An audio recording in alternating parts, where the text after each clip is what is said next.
Hey everybody, Edre here, and today I'm going to be doing a new album review. Today I'm going to be reviewing the brand new I Don't Know How But They Found Me album, Razzmatazz. This is the debut album from the duo, which kind of dabbles in alternative rock, but really does embrace a lot of synth pop, disco influence, and a lot of dance stuff into their sound as well. This is their debut album. They've put out some EPs in the past, ones that I thought were pretty solid and pretty I wouldn't say they are the greatest EPs I've ever heard, but it definitely did have a good foundation for what could possibly come in the future. So it was kind of nice to see that they did put out some EPs ahead of this to kind of give people a bit of a heads up. Before I get into the track list of this album, I wanted to talk a little bit about the style of the band and my expectations. I guess I'll start with the expectations. To be quite frank with you, I was actually anticipating this album quite a bit because some of my friends that I know really like what these guys have been doing. I've enjoyed some of the stuff I've heard. I've never been like head over heels for it, but they have always been one of those groups that to me have always been proving to everybody that they do have a lot of potential. They do have a lot of, capabilities to become a pretty solid group down the line. And so I was really hoping that they would pursue and impress on this debut album, Razzmatazz.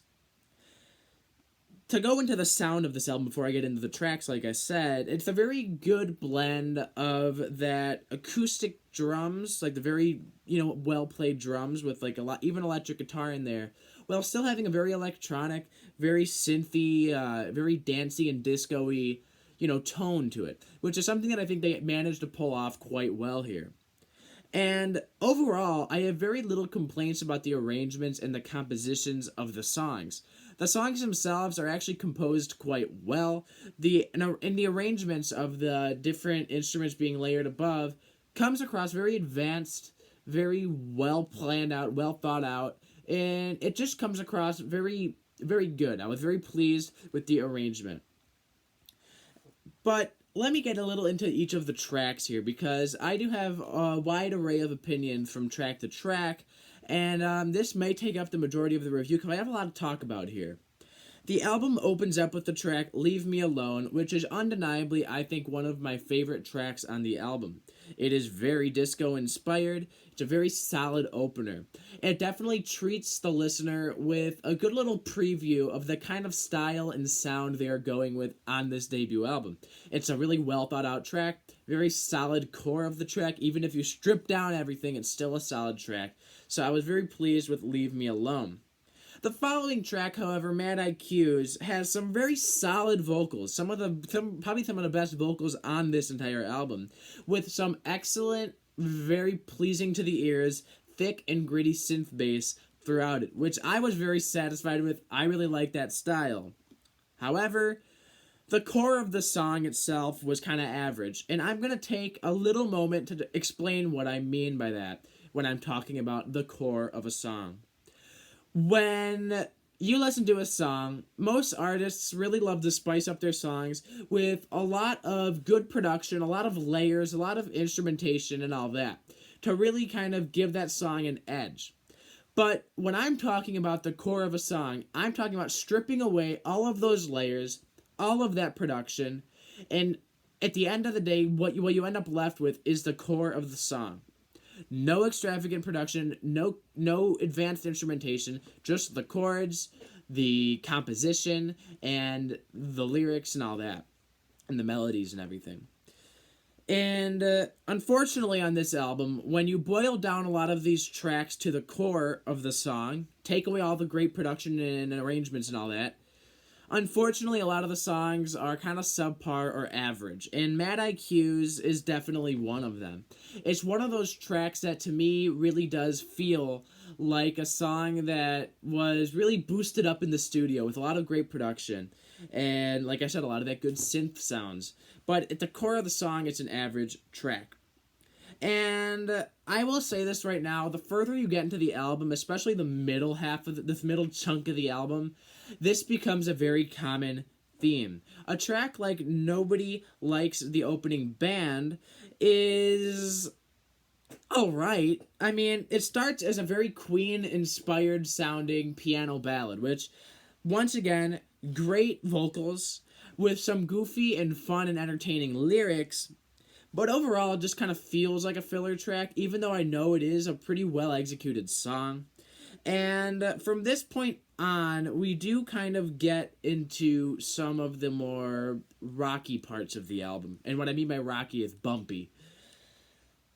From the Gallows is another kind of off-putting ballad-like track with a very throwback sound.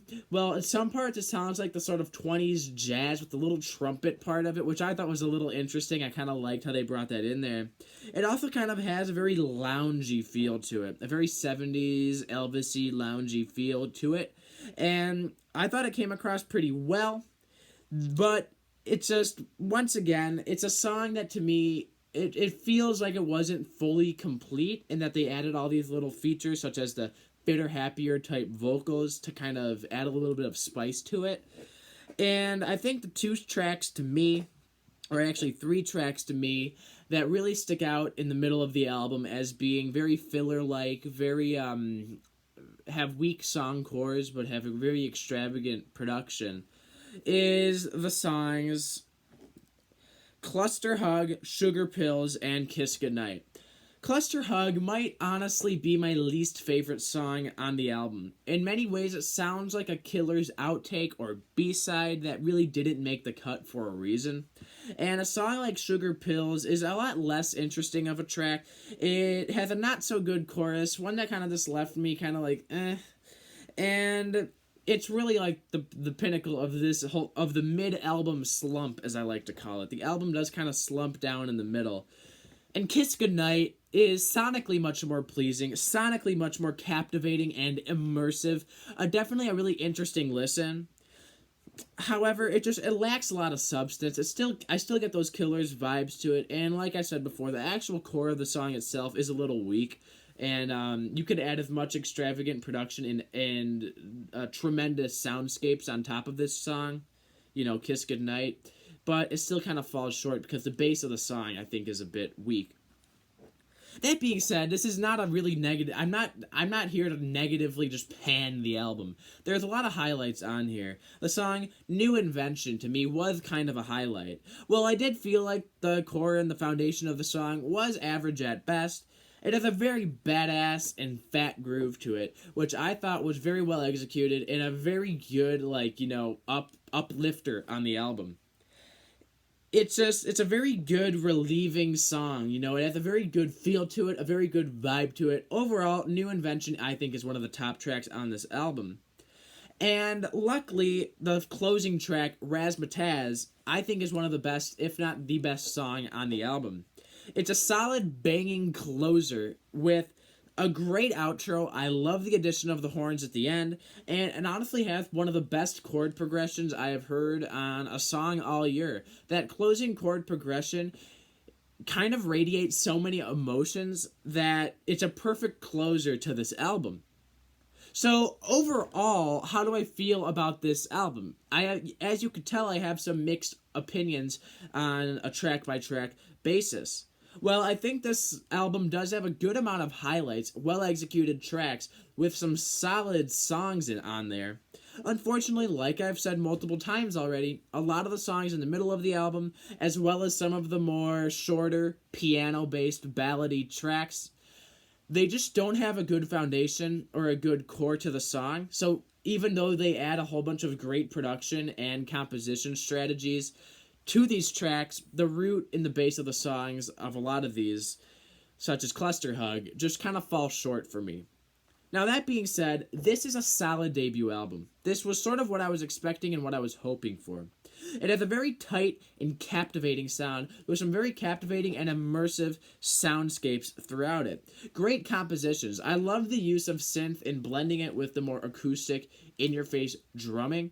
Overall, the compositions and all of that came across very well, very advanced, and a very good starting point for this band, or for this duo. However, like I said before, a lot of it could be a bit predictable. I kind of can predict where the songs are going, and unfortunately, the foundations of a lot of the songs do fall a little short. But at the end of the day, it was a solid debut. It kind of did what I was expecting it to do. It didn't do much more than what I was hoping it to do. But at the end of the day, it's a very good place for this duo to kind of kick off with an album, and I can only hope that they improve upon the actual foundations of their songs moving forward, because this is a group that has a lot of potential moving forward to make some of the best albums of this kind of dance rock, very alternative with some synth pop elements in there. They could definitely spearhead this genre moving forward if they polish up their sound and write even more solid tracks. That being said, all of this has left me settled on giving this album a decent 7 out of 10. Now, for anybody that doesn't know my reviews, anything above a 5 is good, anything below a 5 is negative. So a 7 is a positive review. That doesn't mean it's my favorite album I've ever heard. It's not an 8, 9, or 10, but it is better than average, and it definitely was overall satisfying album. I liked what I heard. It didn't really give much more, but it also really wasn't inherently bad in any way, shape, or form. So at the end of the day, Razzmatazz by I Don't Know How But They Found Me, I thought was a pretty solid debut album, and I really hope that they build upon their sound and continue to, just get better, because I feel like they have the potential. That is it for now. I Don't Know How But They Found Me, Razzmatazz, 7 out of 10.